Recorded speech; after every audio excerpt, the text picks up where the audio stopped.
My name is Ken Lawrence. I am trying to earn my self-tutoring license. This is my reflection on Module 9, Assistive Technology. Question 1. Describe the role of assistive technology in the classroom.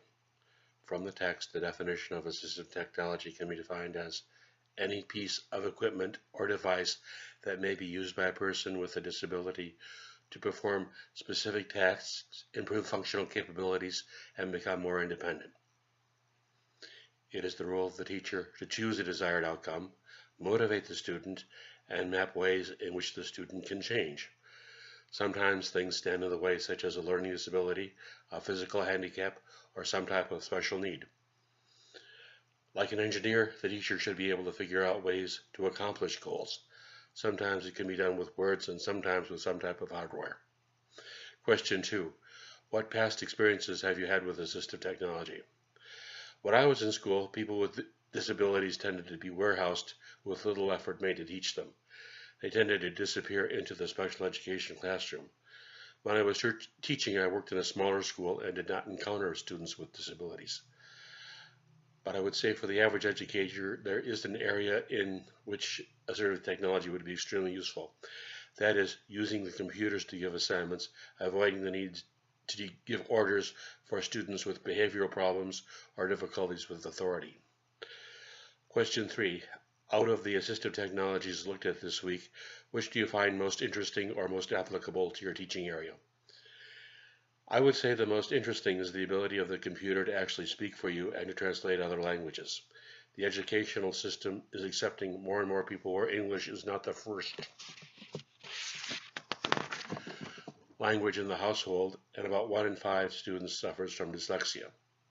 These are things technology can solve, specifically those things of communicating in a foreign language and providing verbal commands rather than written instructions. Question 4. As described in the Brun-Ozma article, describe and give an example of 3 of the applications of assistive technology. Number 1, existence, quoting from page 7. Application that assist with existence are functions that are necessary to sustain life. This definition is footnoted. Examples of activities associated with existence include personal care, sleeping and feeding. Many of these technologies are low-tech devices that are typically inexpensive.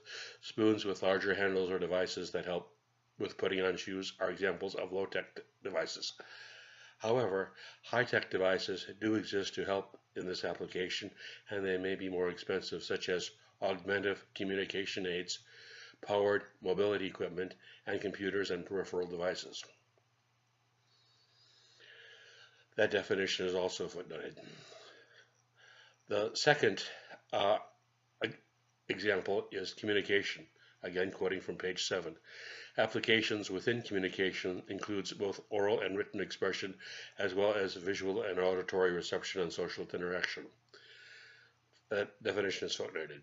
The technologies can help improve participation because it allows students to communicate with his or her peers. Examples of technology available to aid in communication include message boards, FM systems, and picture systems. This definition is footnoted. The third example of assistive technology is positioning. Students that have physical disabilities may need assistive technology to assist with positioning. Examples of assistive technology that facilitate positioning include wheelchairs, braces, and tilt tables. That definition is footnoted. For this type of assistive technologies, physical therapist typically will make the recommendation, but any